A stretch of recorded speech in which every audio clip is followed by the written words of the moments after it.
Hello students, this is first session of determinants, the fourth chapter of our book. ये first session है fourth chapter के लिए जो कि डिटर्मिनेंट है। तो डिटर्मिनेंट एक नई चीज़ है हमारे लिए, तो हमें इसका पहले ये पता करना चाहिए कि डिटर्मिनेंट है क्या, ये कहाँ से शुरू हुई है। तो हमारे पास उसको जानने के लिए सबसे पहले हम क्या करते हैं, एक सिस्टम ऑफ इक्वेशंस लेते हैं जिसमें a1x plus b1y is equal to c1 है। दूसरा है a2x plus b2y is equal to c2 है। अब अगर हम इनको सॉल्व करने की कोशिश करते हैं तो हम या तो इक्वेटिंग द कोफिशिएंट या कुछ इस तरह का मेथड लगाएंगे। तो let us assume this as equation 1 and this as equation 2। तो हमारे पास यहाँ पर अगर इक्वेटिंग द कोफिशिएंट्स लगाकर we try to get rid of this y variable y को हम हटाना चाहते हैं। उसके लिए हमें फर्स्ट इक्वेशन को b2 से और सेकेंड इक्वेशन को b1 से मल्टीप्लाई कराना पड़ेगा।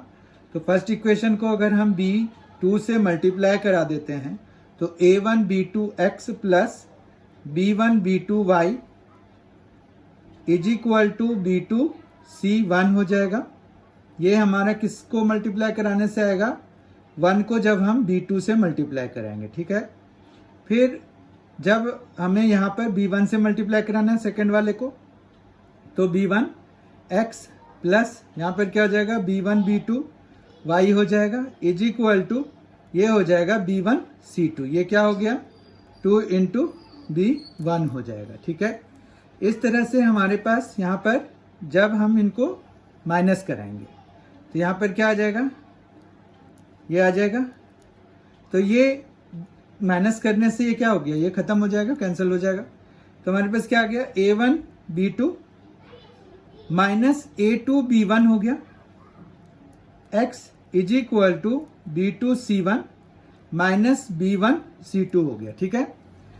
अब हमें अगर इस यहाँ से x की वैल्यू निकालनी है तो उसके लिए हम क्या करेंगे, b2 c1 minus b1 c2 और अपॉन में क्या आ जाएगा a1 b2 minus a2 b1, ठीक है। इसी तरह से हम ये देखेंगे कि अगर हमें y के लिए सॉल्व करना है तो उसमें भी इसी तरह का एक एक्सप्रेशन हमारे पास आएगा। उसके लिए हमें क्या आएगा तो वो भी देख लेते हैं। तो यहाँ पर अगर हमें x को एलिमिनेट कराना है तो उसके लिए किससे मल्टीप्लाई कराने की जरूरत होगी, अगर हमें यहाँ पर x, ये देखिए x को एलिमिनेट कराना है तो a1x है, यहाँ a2x है। तो हमें जब इनको एलिमिनेट कराना है तो हम क्या करेंगे, a2 से पहले वाले इक्वेशन को मल्टीप्लाई कराएंगे। तो ये हो जाएगा a1 a2x plus b1 a2y is equal to a2 c1 हो जाएगा, ठीक है। ये क्या हो गया, 1 को हमने किससे मल्टीप्लाई करा दिया, 1 को हमने a2 से मल्टीप्लाई करा दिया, ठीक है। फिर हमारे पास 2 को हमें किससे मल्टीप्लाई कराना है, a1 से कराना है। तो a1 a2 हो गया प्लस a1 b2 y हो जाएगा और ये हो जाएगा a1 c2 हो जाएगा। ये क्या हो जाएगा 2 इंटू a1 हो जाएगा, ठीक है। अब हम अगर सब्ट्रैक्ट कराएंगे तो हमारे पास क्या आ जाएगा, ये खत्म हो जाएगा और ये आ जाएगा a2 b1 minus a1 b2 और इधर क्या आ जाएगा y इज इक्वल टू यहाँ पर a2 c1 minus a1 c2 आ जाएगा। फिर से अगर हम y की वैल्यू निकालना चाहते हैं तो ये आ जाएगा a2 c1 minus a1 c2 upon a2 b1 minus a1 b2। अब अगर आप देखें तो x के भी नीचे क्या आया हुआ है, a1 b2 minus a2 b1। ये देखिए यहाँ पर क्या आया है, a1 a2 b1 minus a1 b2 आया हुआ है, ठीक है। ये समझ पा रहे हैं आप। तो यहाँ पर एक्चुअली क्या हो रहा है कि हमारे पास जो ये है A1 B2 minus A2 B1, इसमें भी वही बात है, A1 B2 है, यहाँ A2 B1 है, मतलब दोनों के बीच का डिफरेंस हम निकाल रहे हैं। तो ये जो डिफरेंस जो है ये अगर जीरो हो गया तो x और y की वैल्यू में से कोई भी एग्जिस्ट नहीं करेगा। इसका मतलब क्या हुआ कि A1, this implies A1 B2 minus A2 B1 acts like determinant, it acts like determinant। तो यही यहां से ही ये डिटर्मिनेंट वाला टर्म जो है, डिटर्मिनेंट वाली टर्म यहां से ही आई है हमारे पास। तो डिटर्मिनेंट कहां से आया है ये समझ में आ गया। अब इसको अगर आप देखें तो इसको अगर हम इस तरह से करें कि A1 यहां पर अगर हम B1 ले लें, A2 B2 ले लें और इनको अगर हम इस तरह से मल्टीप्लाई कराएं तो हमारे पास क्या आ जाएगा, A1 B2 आ जाएगा। इस तरह से अगर मल्टीप्लाई कराएं और बीच में अगर हम माइनस साइन बाय डिफॉल्ट रखें तो हमारे पास वो यही आ जाएगा जो कि ये है। ये समझ में आ रहा है? ये देखिए A1 को हमने B2 से मल्टीप्लाई करा दिया, A2 को B1 से मल्टीप्लाई करा दिया, तो A1 B2 minus A2 B1 हो गया। तो यही है हमारे पास डिटर्मिनेंट। ठीक है, ये डिटर्मिनेंट चूंकि यहाँ पर ये टू ऑर्डर्स का है इसीलिए ये टू डिटर्मिनेंट ऑफ ऑर्डर 2 कहते हैं। एक्चुअली डिटर्मिनेंट फिर आगे चलकर, ये तो चलिए नोमेनक्लेचर के लिए हमने समझ लिया कि ये डिटर्मिनेंट है, पर डिटर्मिनेंट हमेशा हमारे पास एक नंबर न्यूमेरिकल वैल्यू होती है और associated with a square matrix. तो डिटर्मिनेंट को हम अगर फॉर्मली डिफाइन करेंगे तो ये डिटर्मिनेंट क्या है, a number associated with a square matrix, एक स्क्वायर मैट्रिक्स से रिलेटेड ये जो है एक नंबर होता है। अब इस नंबर का क्या मतलब है, तो हमारे पास कोई भी स्क्वायर मैट्रिक्स, जैसे हमारे पास एक स्क्वायर मैट्रिक्स है 1 2 5 8, ये ले लिया हमने। अब इसका जो डिटर्मिनेंट होगा वो ये दो वर्टिकल लाइंस के बीच में हम रिप्रेजेंट कर सकते हैं और ये भी हमें दो वर्टिकल लाइंस के बीच में ही नंबर्स को डालना पड़ता है। फिर how we evaluate two order determinant, तो 1 into 8 पहले हम ऐसे मल्टीप्लाई करा लेते हैं, 1 into 8, बीच में minus comes by default and then 5 into 2, तो यहाँ पर क्या हो जाएगा 5 into 2 हो जाएगा जो कि हमें 8 minus 10 यानी कि -2 दे जाएगा। तो ये हमारे पास डिटर्मिनेंट हो गया of a matrix of order 2 और ये डिटर्मिनेंट ऑफ ऑर्डर 2 हो गया। ठीक है, इतना समझ में आ गया। हम डिटर्मिनेंट ऑफ ऑर्डर 3 भी हमारे पास होता है। अब कोई मैट्रिक्स, स्क्वायर मैट्रिक्स, पहली बात तो ये स्क्वायर मैट्रिक्स से रिलेटेड ही कोई नंबर हो सकता है। ये डिटर्मिनेंट हमेशा एक स्क्वायर मैट्रिक्स से रिलेटेड होता है, तो उसके लिए हमें एक स्क्वायर मैट्रिक्स चाहिए। तो मान रखिए कि हमने एक स्क्वायर मैट्रिक्स लिया है जिसके एलिमेंट्स हैं 1 2 3, -1 0 7 2 4 3, ये हैं। अब इसके रिलेटेड जो डिटर्मिनेंट होगा उसको हम दो वर्टिकल लाइंस के बीच में रिप्रेजेंट करेंगे और फिर हमारे पास यहाँ पर क्या आ जाएगा 1 2 3 -1 0 7 2 4 3। ठीक है, तो जब हम इसको एक्सपेंड करने लग जाते हैं तो we go like this one, कि जब हमने यहाँ पर 1 लिखा, लेट अस सपोज कि हम रो 1 के अलोंग एक्सपेंड कर रहे हैं, तो रो 1 के अलोंग एक्सपेंड करने के लिए हमने पहले ये 1 एलिमेंट लिया। अब इस एलिमेंट के कॉलम में और रो में जितने भी एलिमेंट्स हैं उनको छोड़कर, मतलब ये अब छूट जाएगा, ये भी छूट जाएगा, तो हमारे पास ये 4 एलिमेंट्स बचे, 0 बचा, 4 7 और 3 बचे। ठीक है, तो उनको एक डिटर्मिनेंट 2/2 के फॉर्म में लिख लेंगे। फिर हमारे पास पोजीशन की भी साइन होती है, ये प्लस, ये माइनस, ये प्लस, और हमेशा हम साइन यहाँ से प्लस देना शुरू करते हैं।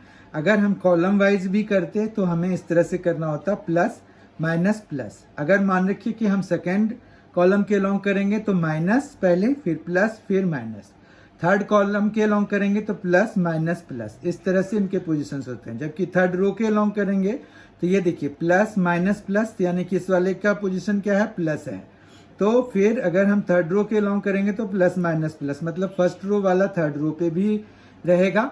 तो इसी तरह से यहाँ पर पोजीशन साइन इसका कितना है, माइनस है, और ये -1 खुद है। -1 के कॉलम और रो को अगर हम डिलीट कर दें तो हमारे पास जो 2/2 डिटर्मिनेंट बनेगा वो कुछ इस तरह का होगा। फिर हमारे पास थर्ड जो एलिमेंट है वो उसका पोजीशन साइन जो है हमारा 3 है, फिर पोजीशन साइन हमारा प्लस है, और यहाँ पर जो नंबर है वो 2 है। ठीक है, अब इस 2 के सीधे में, मतलब 2 के वाले को, कॉलम को और रो को, दोनों को अगर हम डिलीट कर दें तो हमारे पास जो डिटर्मिनेंट बनेगा वो क्या होगा, 2 3 0 7। ठीक है, तो इस तरह से हमारे पास ये रिड्यूस हो गया 2/2 में। अब 1 तो अपने जो भी वैल्यू है, अगर यहाँ 1 की जगह कुछ और होता तो वो आ जाता। 0 × 3, मतलब हम पहले इनको मल्टीप्लाई कराते हैं, फिर माइनस डालते हैं और फिर इनको मल्टीप्लाई कराते हैं। तो 0 × 3 तो 0 हो गया, 7 × 4 तो ये 28 हो गया, माइनस आ गया, माइनस माइनस प्लस हो गया।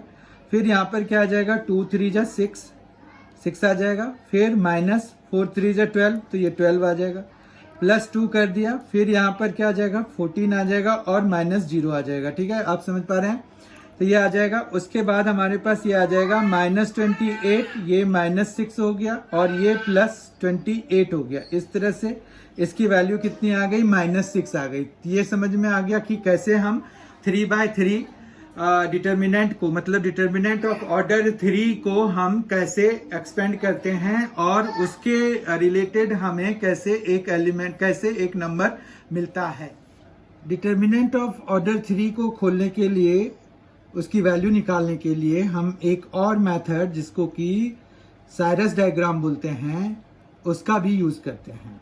तो जैसे हमने भी एक स्क्वायर मैट्रिक्स लिया था 3/3 ऑर्डर का, तो हमारे पास जो बी डिटर्मिनेंट बना था उसमें क्या बनेगा, ये 1 2 3 -1 0 7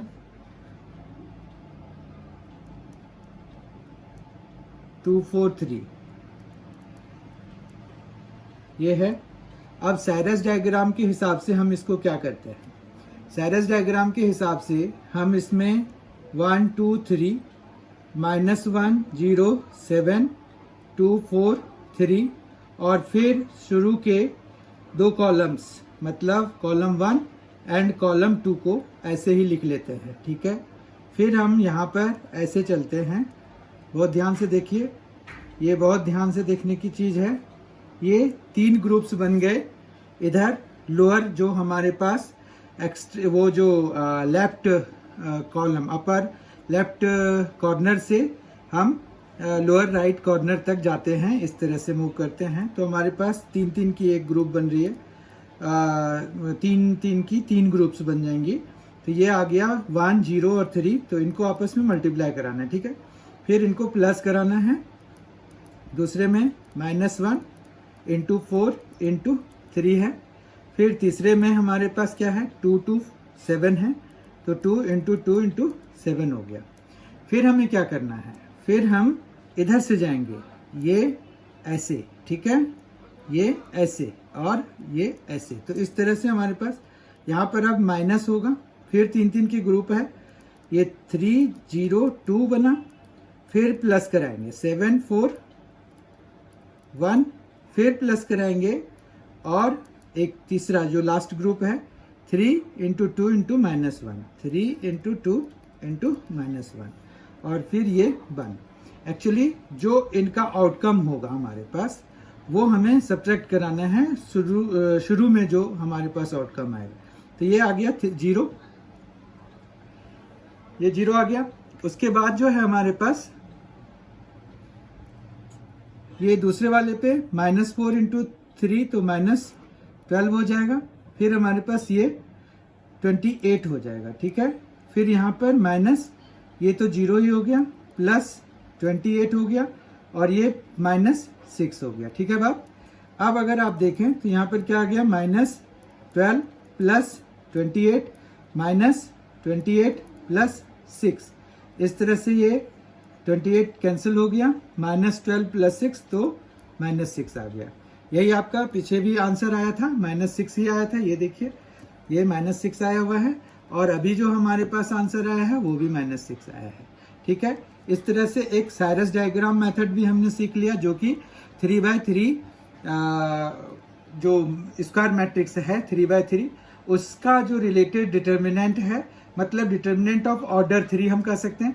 तो डिटर्मिनेंट ऑफ ऑर्डर 3 को यूज कर एक्सपेंड करने के लिए, मतलब उसकी वैल्यू निकालने के लिए हम एक नया मेथड मतलब साइरस डायग्राम मेथड भी यूज करते हैं।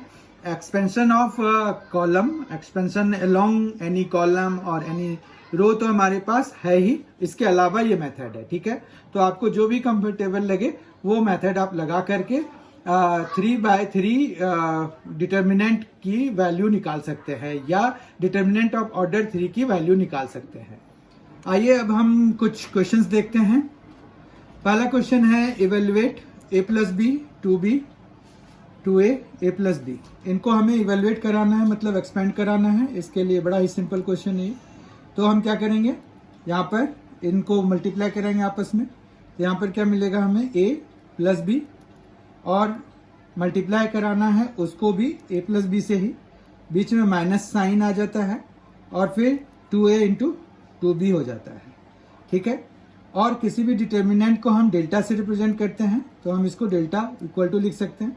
और फिर यहाँ पर भी सॉल्व करने के दौरान भी हम डेल्टा = लिख सकते हैं। तो दिस इम्प्लाइज डेल्टा = ये a + b का होल स्क्वायर हो गया, तो a² + b² + 2ab हो गया, माइनस ये क्या है 4ab है। ठीक है बात, तो ये क्या बन जाएगा, a² + b² - 2ab बन जाएगा, जो कि finally a - b whole square भी लिख सकते हैं। इस तरह से ये हमारा आंसर हो गया।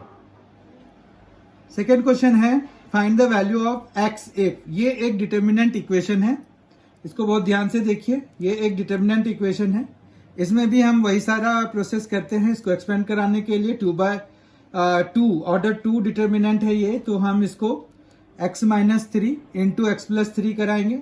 ठीक है, फिर हम इसको माइनस कराएंगे, x × x + 1 कराएंगे = 6।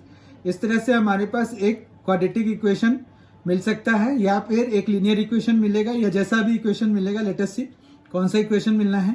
तो ये a - b और a + b, तो a² - b² के हिसाब से ये बन गया, जबकि ये x² - x = 6 आ गया। ठीक है बात, अब ये देखिए x² कट गया, इस तरह से हमारे पास यहाँ पर लीनियर इक्वेशन मिल चुका है। तो ये आ गया -9 - x = 6, और फिर ये x = क्या आ जाएगा, -9 - 6 यानी कि -15। तो ये हमारा आंसर हो गया, x की वैल्यू आ गई। थर्ड क्वेश्चन देखते हैं, expand the determinant by using second column. अब हमें यहाँ पर सेकेंड कॉलम मतलब कौन सा, ये है सेकेंड कॉलम, इसके अबाउट हमें एक्सपेंड करके इसकी वैल्यू निकालनी है, इस डिटर्मिनेंट की वैल्यू निकालनी है। उसके लिए मैंने बताया था सबसे पहले हमें पोजीशन की साइन डिसाइड करनी होगी।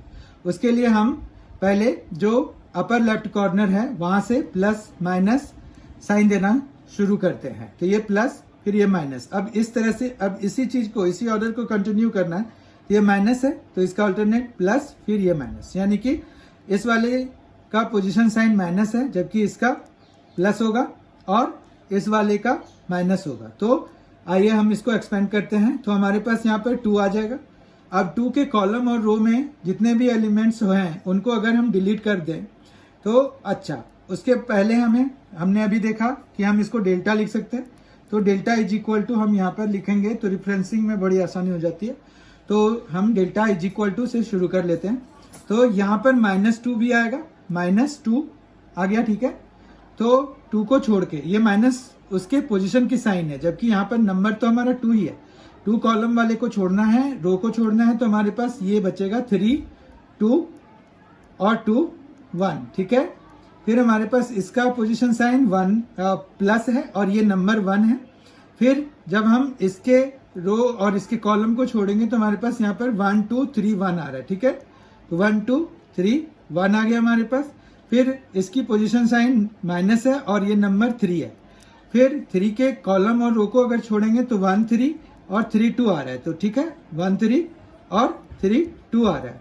अब हम इनको एक्सपेंड कराते हैं तो -2 आ गया, ये 3 - 4 हो जाएगा, +1 ये 1 - 6 हो जाएगा, -3 2 - 9 हो जाएगा। तो ये आ जाएगा -2 इंटू -1 प्लस ये आ जाएगा -5, ये -3 इंटू -7 हो जाएगा, ठीक है। ये आ गया 2 -5 और ये आ जाएगा +21। तो ये क्या आ रहा है 23 - 5, तो ये कितना आ गया 18। तो ये हमारा 18 आंसर आ गया।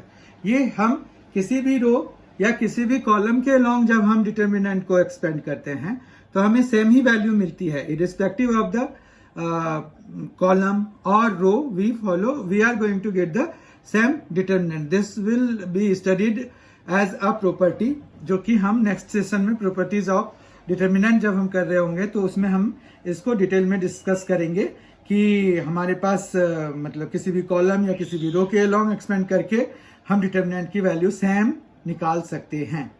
तो इस तरह से आज का ये आखिरी क्वेश्चन था और हमारा सेशन इसी के साथ समाप्त होता है। अब नेक्स्ट सेशन में हम प्रॉपर्टीज ऑफ डिटर्मिनेंट देखेंगे। Please be there.